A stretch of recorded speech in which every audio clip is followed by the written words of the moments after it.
Ya Allah. Terus bagaimana hubungan dengan anak saya yang sekolah di pesantren, Pak? Ini mau nanya. Yang ketiga adalah Itu Ustaz, Selanjutnya Ustaz, bagaimana pertanyaan dari Nur hukumnya Hamid di makanan dan Yogyakarta. uang Dengan siapa makan di mana? yang diberikan oleh Yang nomor mahasiswa yang panjang akan ditambah. ujian Baik, silakan Ibu. seminar?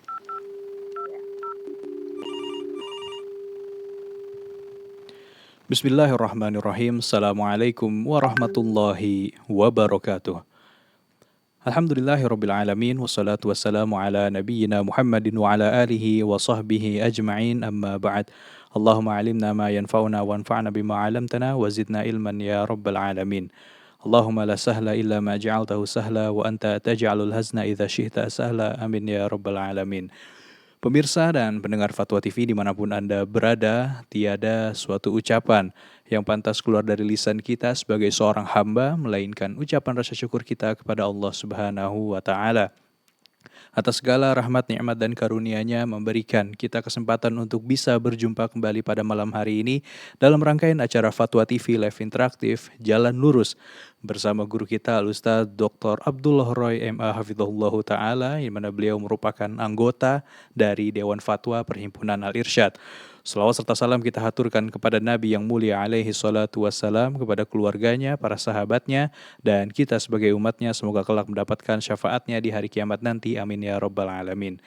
Pemirsa dan pendengar Fatwa TV dimanapun Anda berada, seperti biasa pada live interaktif pada malam hari ini, kami mengajak Anda untuk bisa bertanya secara langsung kepada Ustadz melalui layanan telepon kami di nomor 0331 544 6087, atau Anda juga bisa memanfaatkan menelpon kami via WhatsApp di nomor 0821 706087, atau Anda juga bisa menyampaikan pertanyaan Anda melalui website kami di www.dewanfatwa.com. Dan alhamdulillah telah bergabung bersama kami melalui jaringan telekonferensi dari Pandeglang, Banten, Ustadz Abdul Roy. Kita sapa terlebih dahulu. Assalamualaikum Ustadz.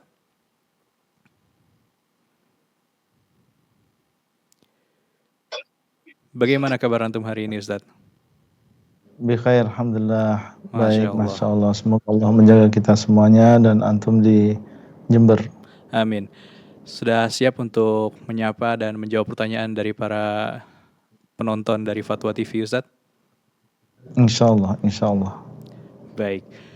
Baik pemirsa dan mendengar Fatwa TV dimanapun Anda berada, alhamdulillah Ustadz dalam keadaan sehat dan siap menyapa Anda dan menjawab pertanyaan Anda yang akan Anda telepon melalui kami, ataupun pertanyaan-pertanyaan yang sudah masuk di website kami tentunya.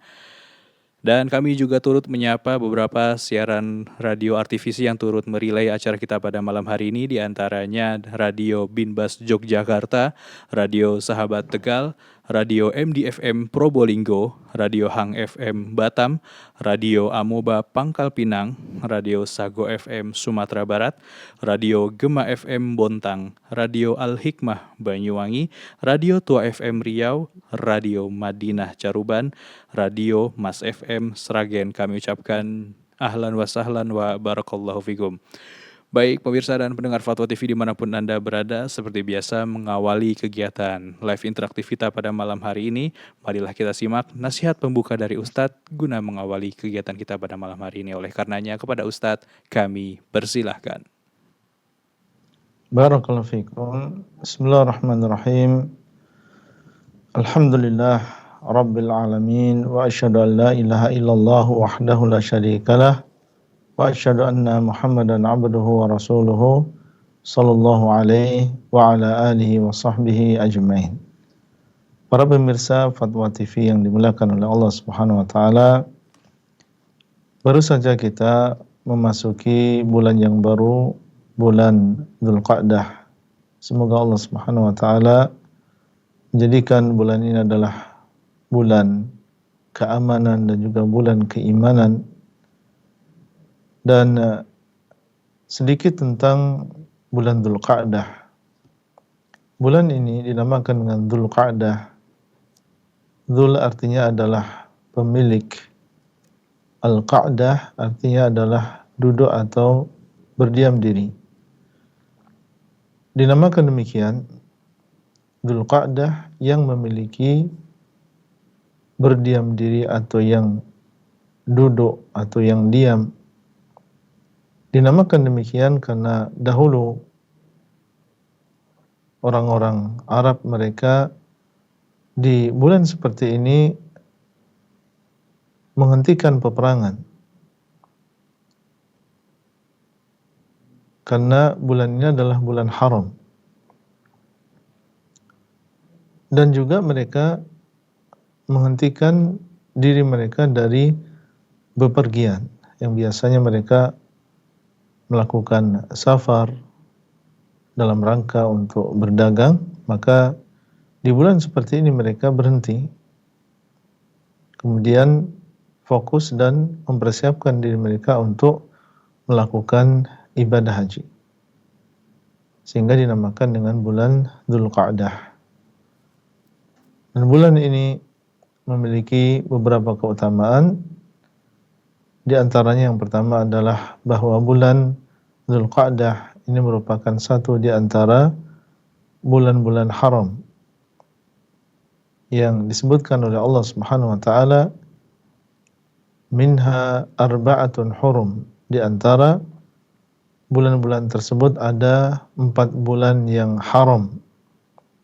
Dan 4 bulan haram tersebut adalah bulan Dzulqa'dah yang sekarang kita sedang berada di dalamnya, bulan Dzulhijjah, bulan setelahnya, bulan Muharram, bulan setelahnya, kemudian yang keempat adalah bulan Rajab. Dan bulan yang haram ini memiliki kedudukan yang tentunya berbeda dengan bulan-bulan yang lain, sehingga dinamakan dengan Ashhurul Hurum, bulan-bulan yang haram. Di bulan-bulan haram seperti ini, maka pahala amal saleh dibesarkan oleh Allah Subhanahu wa taala, sehingga seorang muslim di bulan-bulan seperti ini hendaklah dia memperbanyak amal saleh, menggunakan waktu-waktu yang mulia seperti ini untuk mendekatkan dirinya kepada Allah Subhanahu wa taala dengan berbagai amalan.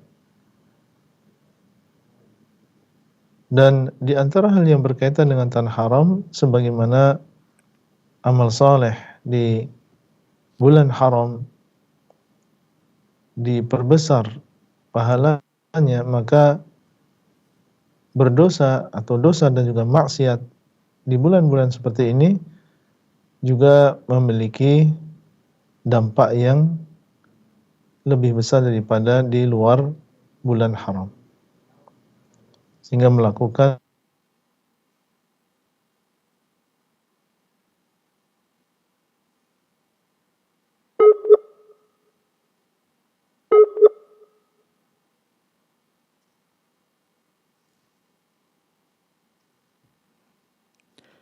Baik, qadarullah. Baik pemirsa dan pendengar Fatwa TV dimanapun Anda berada, qadarullah telah terjadinya terputus ya jaringan kita dengan Ustadz Abdullah Roy. Dan sambil menunggu, semoga Allah mempermudah beliau untuk bisa kembali bergabung bersama kita pada malam hari ini. Dan kami juga mengingatkan kepada pemirsa dan pendengar Fatwa TV dimanapun Anda berada, jangan lupa untuk menyaksikan rangkaian live interaktif kami mulai dari hari Senin hingga hari Jumat, yang dimana jadwal tertera melalui layanan sosial media terverifikasi kami baik di Instagram, website ataupun Facebook.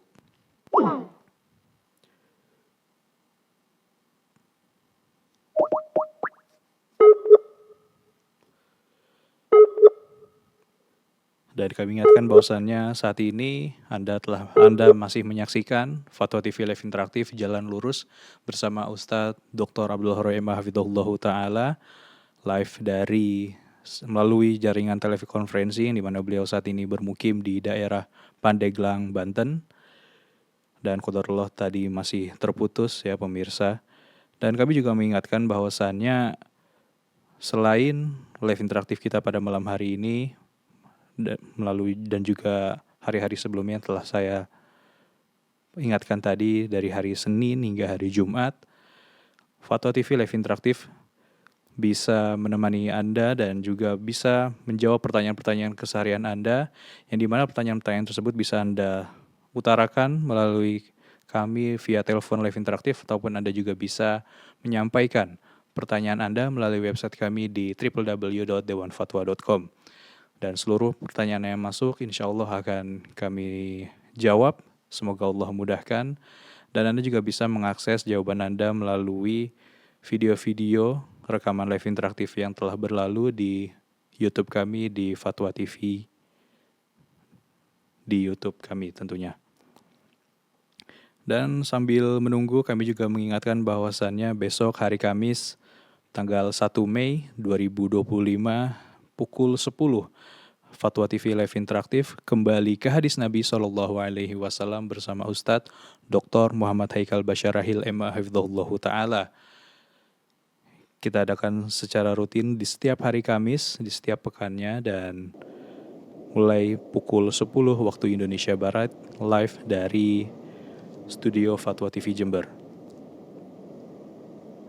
Dan Alhamdulillah Ustadz Abdul Horoy telah kembali membersami kita pada malam hari ini.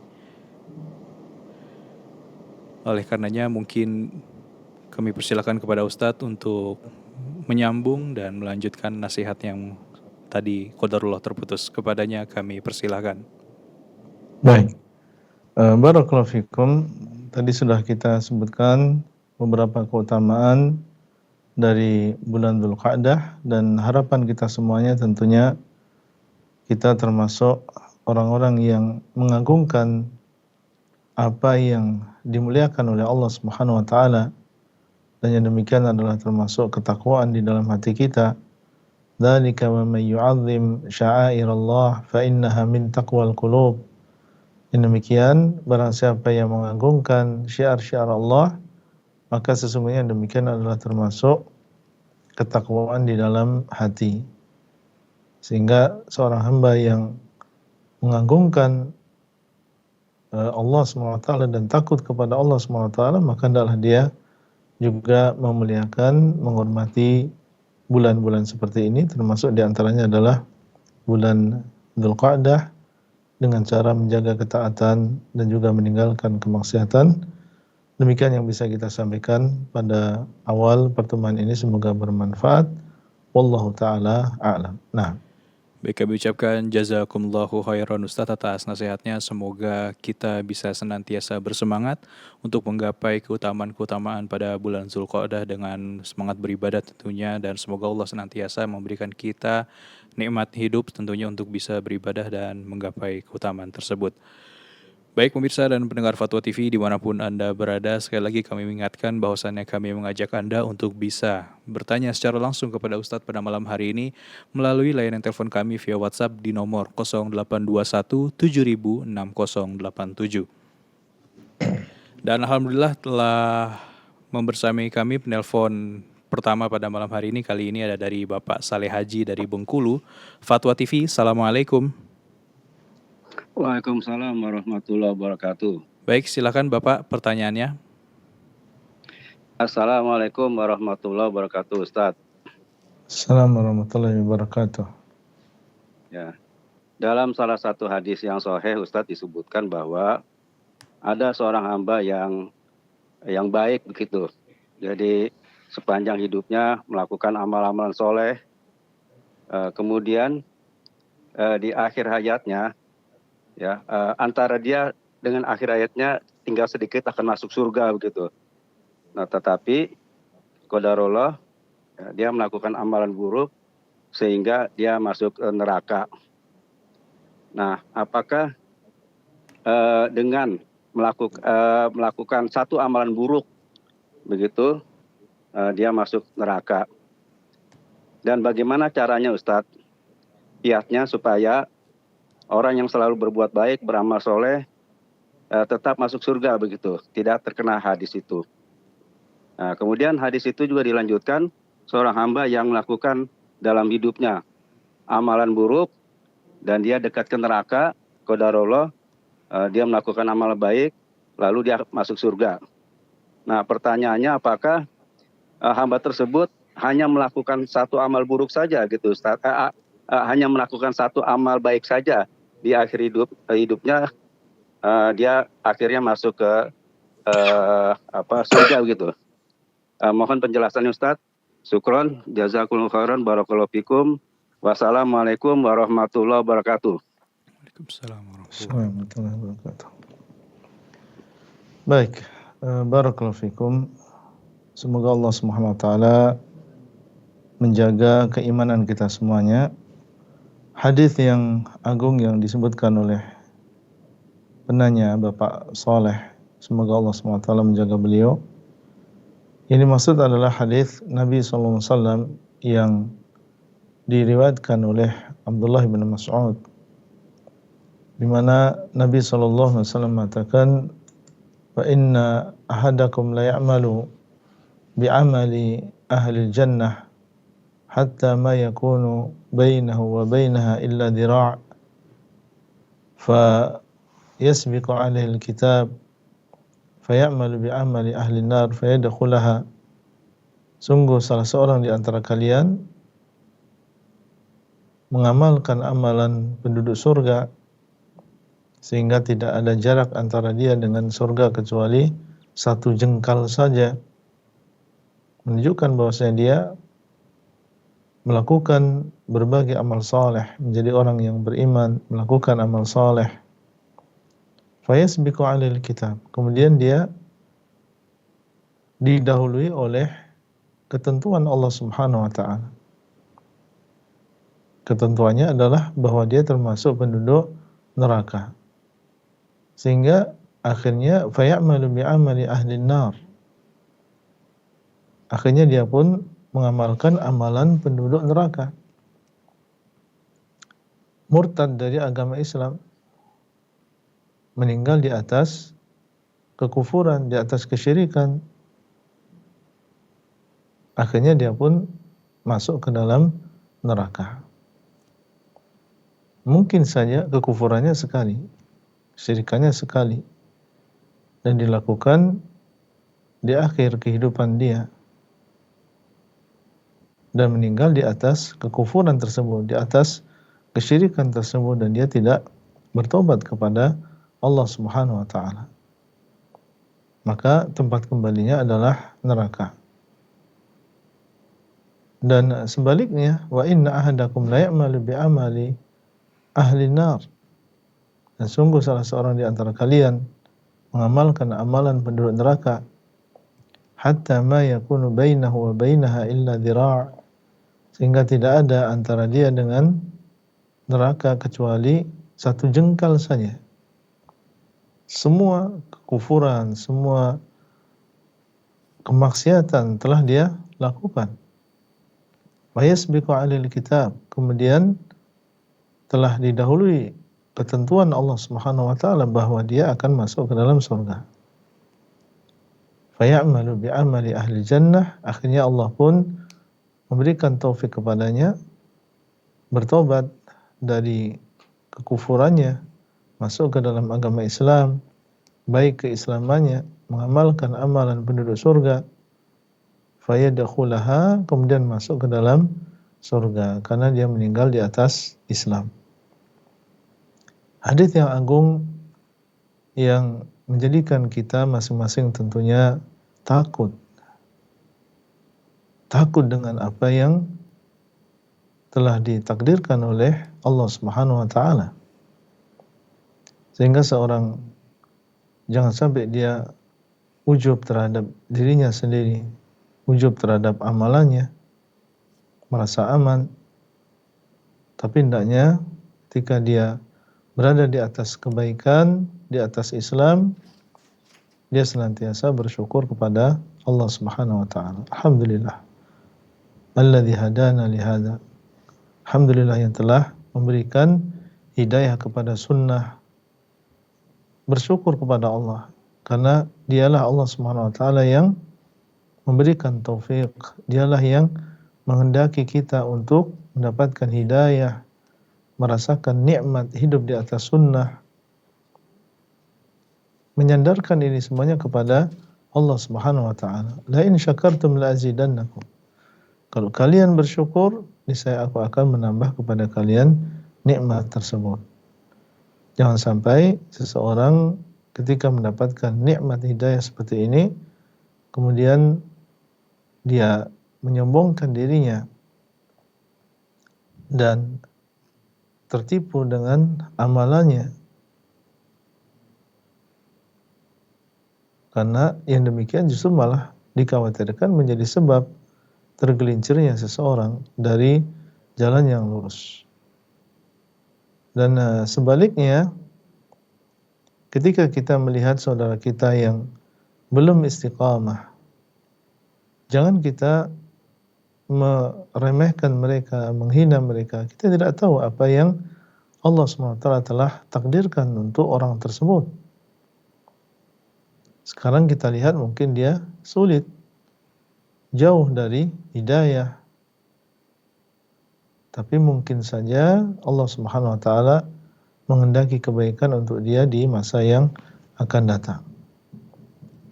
Tidak ada sesuatu yang mustahil bagi Allah Subhanahu wa taala. Dan mungkin saja dia mendapatkan hidayah, istiqamah, dan mungkin dia lebih baik daripada kita yang sudah terlebih dahulu mendapatkan hidayah.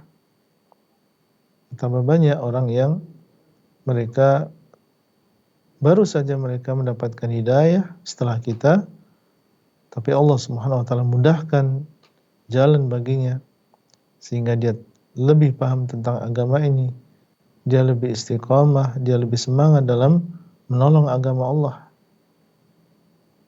Sehingga yang kita lakukan adalah mendoakan, kita mendakwai. Kita mendakwai dengan baik, kita doakan semoga mendapatkan hidayah. Adapun menghinakan atau meremehkan atau menganggap bahwasanya Allah tidak akan mengampuni, Allah tidak akan memberikan hidayah, maka tentunya ini perkara yang tercela dan dikhawatirkan justru malah kita yang terjerumus ke dalam dosa, dan dikhawatirkan justru malah menjadi sebab tergelincirnya kita dari jalan yang lurus dengan sebab kita meremehkan orang lain atau menghinakan orang lain. Semoga Allah Subhanahu wa taala menjadikan kita termasuk orang-orang yang bersyukur atas nikmat hidayah ini dan bersemangat untuk menyampaikan hidayah ini kepada orang lain. Demikian, semoga bermanfaat. Barakallahu fikum. Kami ucapkan jazakumullah khairan Ustaz atas jawabannya. Semoga bisa menambah pemahaman baru tentunya bagi Bapak Saleh Haji dari Bengkulu yang baru saja bertanya. Kita lanjut ke penelpon selanjutnya. Kali ini ada dari Ummu Syahidah dari Lahat. Kami sapa terlebih dahulu. Fatwa TV, Assalamualaikum. Assalamualaikum Ummu Syahidah.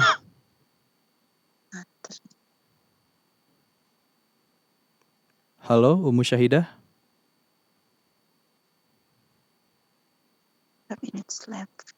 Fatwa TV, Assalamualaikum Ummu Syahidah.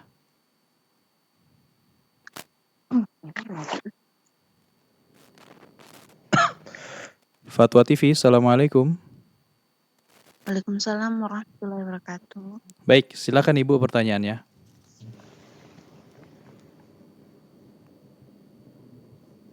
Assalamualaikum warahmatullahi wabarakatuh. Waalaikumsalam warahmatullahi wabarakatuh. Halo? Halo, iya silakan Ibu pertanyaannya. Halo?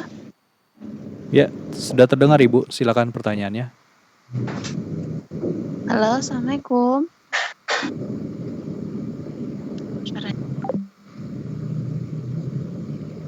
Ya, nampaknya qadarullah terputus. Untuk pertanyaan selanjutnya mungkin kita berpindah ke website yang pertanyaan sudah masuk melalui website kami Ustadz. Pertanyaan dari hamba Allah di Jawa Tengah. Assalamualaikum Ustadz, izin bertanya. Setahu saya kalau kita mengingkari kemungkaran dengan hati yaitu benci, dan kalau kita mengingkari kemungkaran dengan hati yaitu benci dan berpindah dari tempat. Dan kalau tidak bisa pindah, cukup benci saja. Apakah contohnya ketika sedang bekerja dimainkan musik, kita cukup benci saja karena tidak bisa pindah. Dan apakah kalau kita mengingkari kemungkaran dengan hati saja, padahal mampu dengan lisan, apakah boleh? Jazakumullahu khairan. Baik. Barakallahu fikum. Nabi SAW mengatakan, Man ra'a minkum munkaran falyughayyirhu biyadihi fa illam yastati' fa bilisanihi fa illam yastati' fa biqalbihi wa dzalika adhaful iman. Barang siapa di antara kalian yang melihat sebuah kemungkaran, maka hendaklah dia rubah dengan tangannya, kalau tidak mampu maka dengan lisannya, kalau tidak mampu maka dengan hatinya, dan yang demikian adalah keimanan yang paling lemah. Maka di dalam hadis ini Nabi SAW memerintahkan kita untuk mengingkari kemungkaran sesuai dengan kemampuan kita. Kalau memang bisa kita rubah kemungkaran tersebut dengan kekuasaan yang kita miliki, kita sebagai seorang pimpinan, kita sebagai seorang kepala keluarga, sebagai seorang direktur misalnya, maka dengan kekuasaan kita menghilangkan kemungkaran tadi atau kita mengurangi kemungkaran tadi. Kalau kita tidak mampu, urutannya demikian. Kalau tidak mampu, baru dengan lisan kita. Tidak harus mengingkari kemungkaran dengan kekuasaan. Kalau memang kita tidak memiliki kekuasaan, maka seseorang mengingkari dengan lisannya. Mengingkari dengan lisannya, di antara maknanya adalah memberikan nasihat. Termasuk mengingkari dengan lisan adalah dengan tulisan. Dengan tulisan, entah itu kita mengirim nasihat di grup misalnya, atau secara pribadi kita kirimkan sebuah artikel, maka ini termasuk bagian dari mengingkari dengan lisan. Kemudian yang ketiga, kalau tidak mampu dengan lisan kita, maka kita membenci dengan hati kita. Ada kebencian. Dan ini adalah kadar minimal sebagaimana disebutkan dalam hadis. Jangan sampai kalau tidak mampu dengan kekuasaan dan juga dengan lisan, kemudian kita justru malah senang dengan kemungkaran tersebut. Yang harus ada dalam diri kita adalah kebencian terhadap kemaksiatan tadi. Kalau memang kita bisa menghindar dan bisa meninggalkan tempat tersebut, maka tentunya itu yang diharapkan dan itu yang lebih baik. Tapi kalau memang tidak bisa karena keadaan dia kerja di situ, maka seseorang berusaha untuk mengurangi, entah itu dia menggunakan sesuatu untuk supaya dia tidak mendengar musik tersebut, atau dia mengurangi bagaimana supaya dia tidak terlalu mendengar musik tersebut. Yang jelas dia berusaha untuk mengurangi kemungkaran tadi atau kemaksiatan tadi. Kalau tidak semuanya, maka untuk dirinya sendiri. Demikian, wallahu ta'ala a'lam. Nah, Kami ucapkan jazakumullah khairan Ustaz atas jawabannya. Semoga bisa menambah pemahaman baru bagi hamba Allah dari Jawa Tengah yang baru saja bertanya. Kita kembali ke penelpon yang tadi. Kali ini ada masih bersama Ummu Syahidah dari Lahat. Fatwa TV, Assalamualaikum. Waalaikumsalam warahmatullahi wabarakatuh. Baik, silakan pertanyaannya Ibu. Assalamualaikum warahmatullahi wabarakatuh, Ustazana. Assalamualaikum warahmatullahi wabarakatuh. Afwan Ustazana, tadi Ana udah bertanya dengan Ustadz Iqbal terkait pertanyaan Ana tauhid. Tapi Ana belum bisa merangkum secara utuh gitu, Ustazana. Mohon penjelasannya, mungkin bisa lebih memahamkan Ana lagi gitu. Pertanyaannya adalah terkait ajaran tauhid itu, Ustazana. Yang Diwajibkan sebelum sholat itu diwajibkan. Nah, apa yang bisa kita pahami dari pernyataan ini? Dan apa yang bisa kita pahami juga dari keberadaan sholat yang datang setelah tingkatan kedua setelah tauhid. Seperti itu, Ustaz Ana. Mohon Mungkin pencerahan. bisa diulang kembali Bu dari pertanyaan yang pertama. Halo? Awal-awalnya. Halo? Semua. Ya, maksudnya setannya. Pertanyaannya adalah mengapa tauhid itu diwajibkan sebelum sholat? Seperti itu. Baik. Sebelum sholat itu diwajibkan. Dan mengapa keberadaan sholat itu datang setelah dia datang menjadi tingkatan kedua setelah tauhid. Baik. Nah, itu seperti itu. Halo? Baik, sudah Ibu. Sudah cukup pertanyaannya Ibu? Ya. Baik. Tafadhol Ustaz. Bisa diulang pertanyaan pertama tadi? Pertanyaannya, mengapa tingkatan tauhid itu diwajibkan sebelum sholat? Secara urutan tauhid itu pertama sebelum sholat.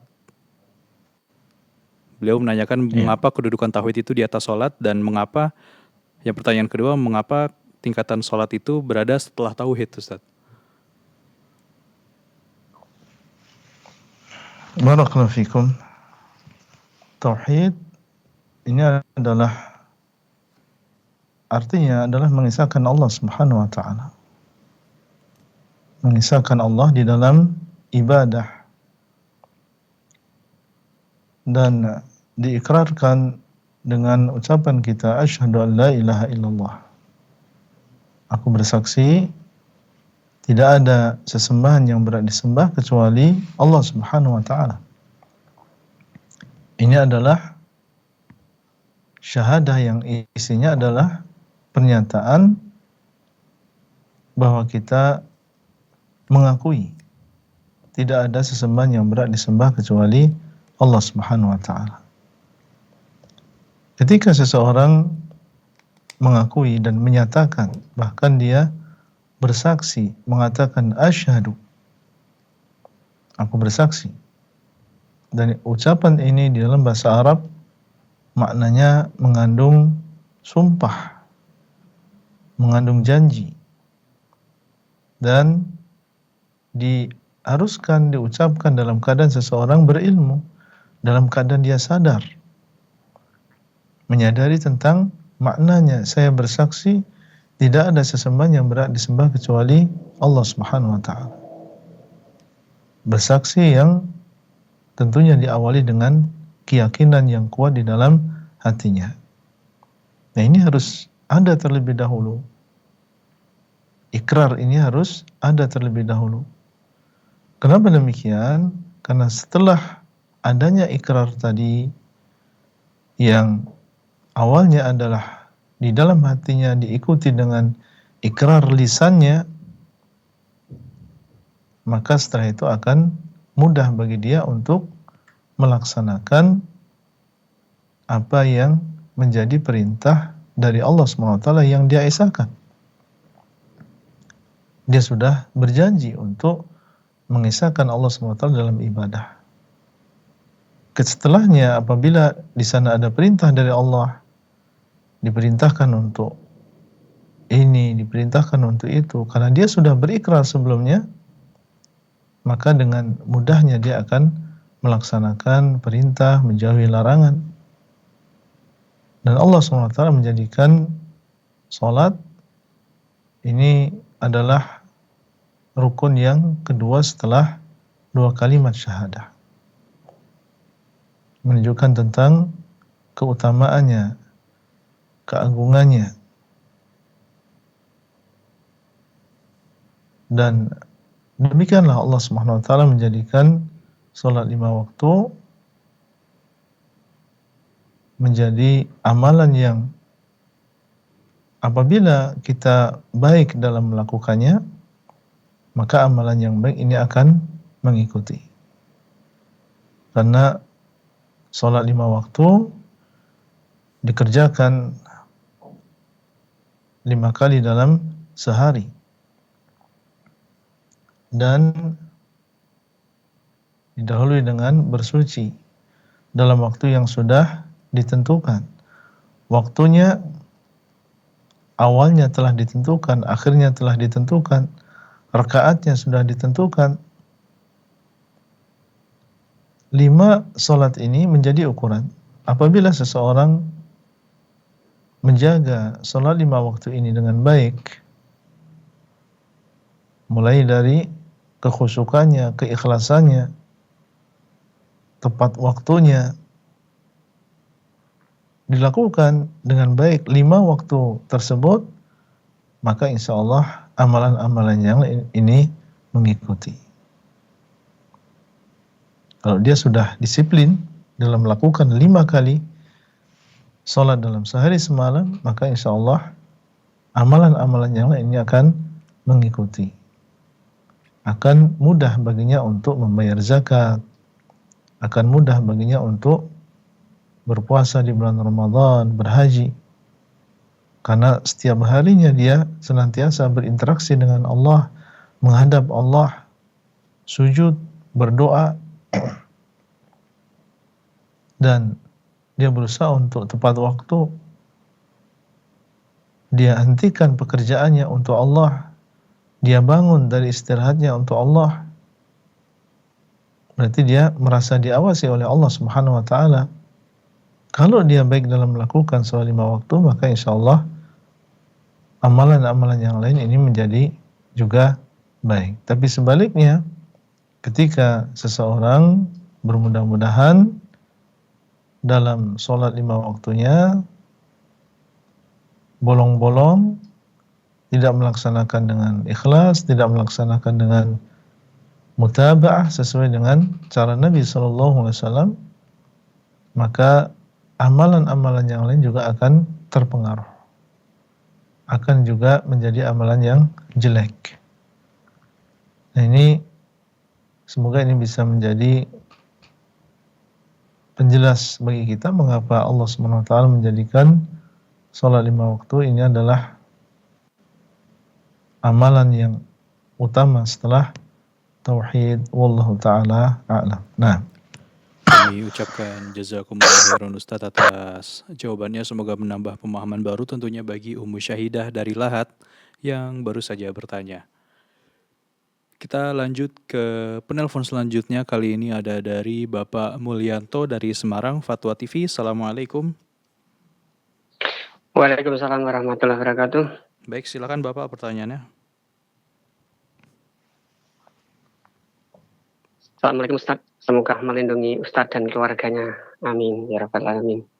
Mau tanya Ustaz, yang pertama saya itu pernah sholat Isya berjamaah di masjid, ya di RT saya, di RW saya. Itu sudah imam tetap. Memang beliau sudah imam tetap. Tapi 3 kali sholat Isya itu beliaunya begitu i'tidal itu bukan mengucapkan Sami Allah liman hamidah, tetapi mengucapkan Allahu Akbar.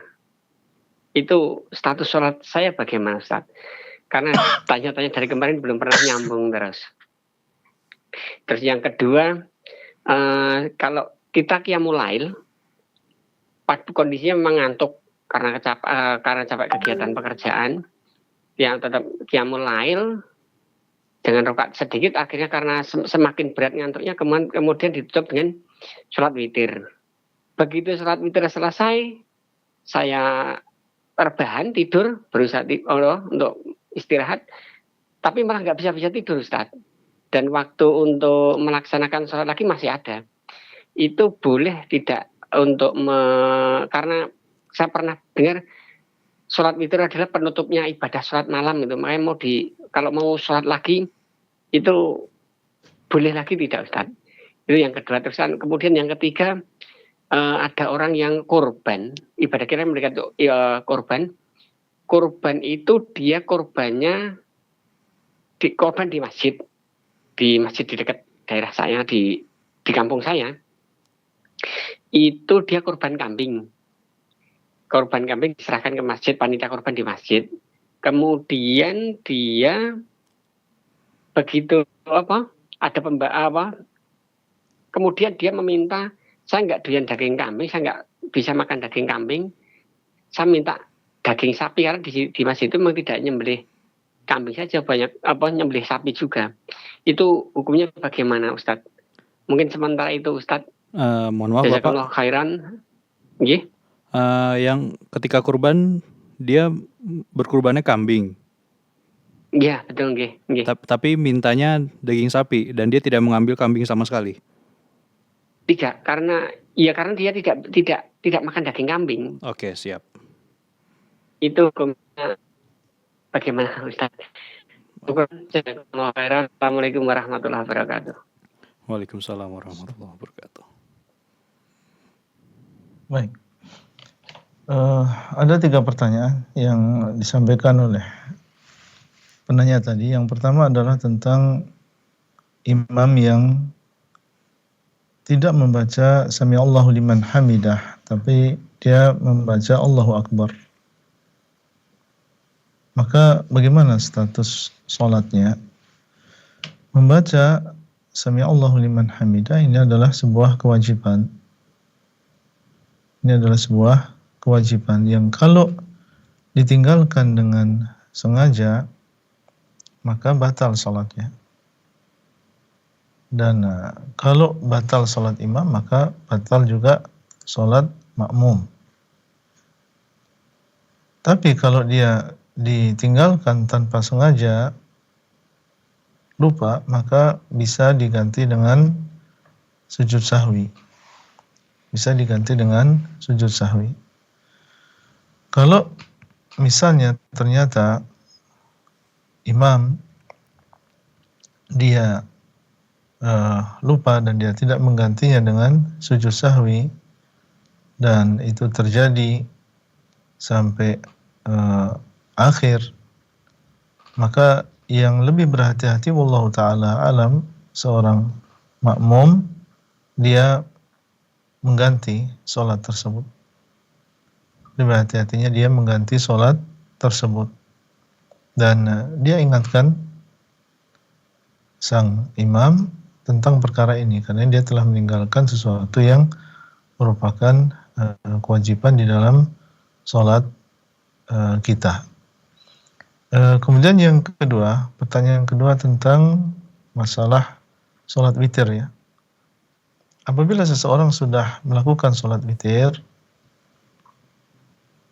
setelah sholat malam, apakah boleh dia kembali melakukan sholat malam? Jawabannya boleh, tidak masalah. Dan sholat malam ini yang rajih tidak dibatasi dengan bilangan tertentu, dan seseorang boleh melakukan kembali menambah sholat malam ya meskipun dia melakukan sholat witir, tapi tidak boleh dia mengulangi witirnya. Artinya melakukan sholat witir 2 kali dalam semalam, ini yang tidak boleh. Adapun seseorang dia melakukan sholat malam, kemudian dia melakukan sholat witir, kemudian masih ada waktu untuk melakukan sholat malam dan dia masih kuat dan ingin melakukan sholat malam kembali, menambah beberapa rakaat, maka tidak masalah. Tidak masalah dia melakukan yang demikian. Kemudian yang ketiga tentang masalah apa tadi? Seseorang berkurban kambing namun dia tidak memakan daging kambing. Kemudian dia meminta ke masjid tempat dia berkurban untuk meminta daging sapi. Apakah itu diperbolehkan? Tidak masalah. Ya, seseorang dia menyembelih korban berupa kambing, kemudian diberikan oleh takmir masjid daging sapi. Jadi kambing yang dia sembelih berarti dagingnya dia berikan untuk orang lain semuanya, dan dia tidak mengambil sedikit pun dari daging kambing tersebut, karena memang dia mungkin alergi atau karena sebab yang lain, tidak masalah. Dia berikan semuanya kepada orang lain, dan seandainya dia diberikan oleh pihak takmir masjid daging sapi, meskipun tentunya bukan dari korban dia, maka tidak masalah. Jadi seseorang kadang dia berkorban dan dia pun juga dikasih daging korban oleh orang lain. Dia berkorban, memberikan kepada orang lain, bersedekah dengan daging korban tersebut, dan di waktu yang sama dia juga mendapatkan daging dari tetangga atau dari masjid berupa daging kambing atau daging yang lain, tidak masalah. Wallahu ta'ala a'lam. Nah, Kami ucapkan jazakumullah khairan Ustaz atas jawabannya. Semoga bisa menambah pemahaman baru tentunya bagi Bapak Mulyanto dari Semarang yang baru saja bertanya. Kita lanjut ke pertanyaan selanjutnya yang sudah masuk di website kami tentunya Ustadz. Pertanyaan dari Saudara Abdullah dari Jambi. Assalamualaikum warahmatullahi wabarakatuh. Saya pernah mendengar rukun ibadah ada 3, khauf, roja, dan hub. Saya pernah mendengar ada ustadz yang mengatakan beribadah cuma karena khauf saja seperti Khawarij, beribadah cuma karena roja saja seperti Murji'ah, dan beribadah karena hub saja seperti Zindik. Bagaimana penjelasannya Ustadz? Jazakumullahu khairan. baik. Orang yang beribadah karena takut saja, maksudnya adalah dia menyembah Allah SWT hanya berdasarkan rasa takut dia kepada Allah. Karena dia takut, maka dia beribadah kepada Allah. Tidak ada di sana perasaan mengharap rahmat Allah, tidak ada kecintaan kepada Allah, cuma takut saja. Maka ini seperti yang dilakukan oleh orang-orang Khawarij, sebuah aliran yang mereka beribadah kepada Allah SWT atas dasar takut saja, sehingga yang ada adalah berlebih-lebihan. Mereka sampai mengatakan bahwa orang yang melakukan dosa besar dia keluar dari agama Islam karena berlebihan di dalam rasa takutnya kepada Allah Subhanahu wa taala, tanpa ada di sana rasa harap kepada Allah Subhanahu wa taala. Di sana ada kelompok yang lain yang beribadah kepada Allah Subhanahu wa taala hanya dengan harap saja. Maksudnya dia mengharap rahmat Allah, akhirnya dia pun mendorong dia untuk beribadah. Berarti dia beribadah motivasinya adalah karena mengharap saja kepada Allah SWT, mengharap rahmat Allah, tanpa ada di sana rasa takut terhadap azab Allah. Sehingga yang terjadi adalah bermudah-mudahan, kalau yang pertama tadi dia berlebihan dalam rasa takutnya, ini berlebihan dalam rasa harapnya, sehingga bermudah-mudahan dalam bermaksiat. Nanti insya Allah Allah mengampuni, nanti Allah merahmati. Nggak usah takut untuk bermaksiat, karena Allah SWT dialah Ar-Rahman, dialah yang maha penyayang, dialah yang mengampuni. Nah, ini kelompok Murji'ah namanya, yang mereka sampai beranggapan bahwa maksiat yang kita lakukan ini tidak akan memudarati iman kita. Ini berlebihan dalam rojaknya, dan ini adalah aliran yang sesat. Kemudian yang ketiga adalah orang yang beribadah kepada Allah bukan karena rasa takut kepada Allah, bukan karena rasa harap kepada Allah, tapi kata mereka adalah karena saya cinta. Saya cinta kepada Allah sehingga saya pun beribadah. Dan dia mengatakan, kalau saya beribadah karena takut neraka, maka saya tidak ikhlas. Kalau saya beribadah karena mengharap surga, maka saya tidak ikhlas. Kemudian dia mengatakan, saya beribadah karena cinta kepada Allah saja. Maka ini adalah zindiq, karena zindiq mereka adalah orang munafik yang menampakkan keislaman dan menyembunyikan kekufuran. Ini adalah orang munafik, zindiq, yang menampakkan keislaman dan juga menampakkan keislaman dan menyembunyikan kekufuran. Tentunya ini menjadi perhatian bagi kita semuanya. Jangan sampai kita beribadah kepada Allah hanya karena dan dia mengaku bahwa dia cinta. Kalau memang dia cinta, tentunya dia tidak akan demikian. Dan yang sahih adalah yang dilakukan oleh Ahlus Sunnah wal Jamaah. Mereka beribadah kepada Allah karena semuanya. Karena dia takut kepada Allah. Allah SWT dialah yang syadidul iqab. Dialah yang sangat berat siksaannya. Kalau kita sampai kufur, kalau sampai kita berbuat maksiat, sehingga kita pun takut, kita pun melakukan ketaatan.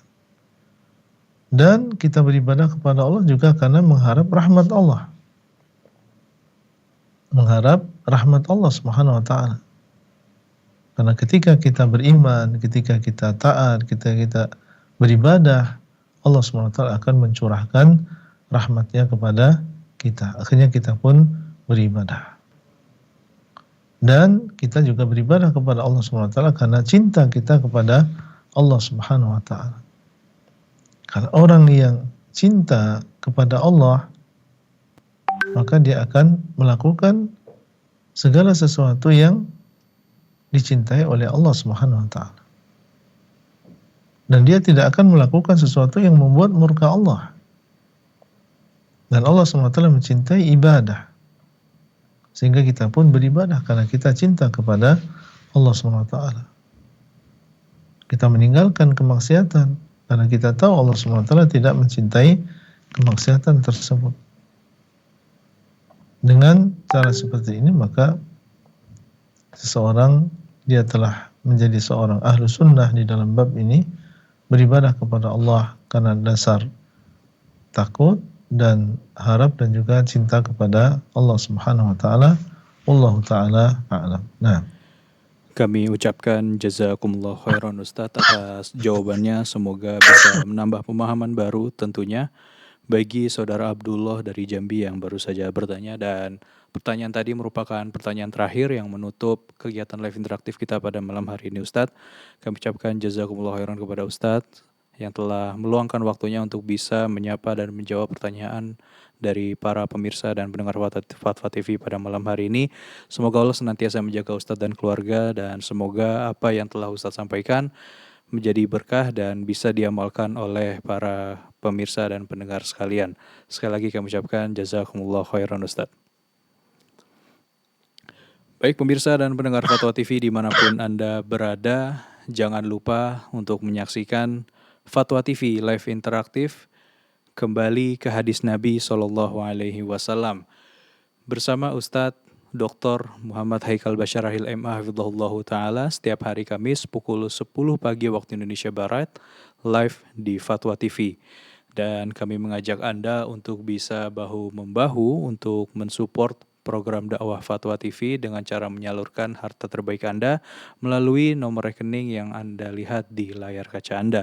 Atas segala bentuk donasi yang telah sampai kepada kami ucapkan jazakumullah khairan. Semoga Allah membalas apa yang Anda keluarkan.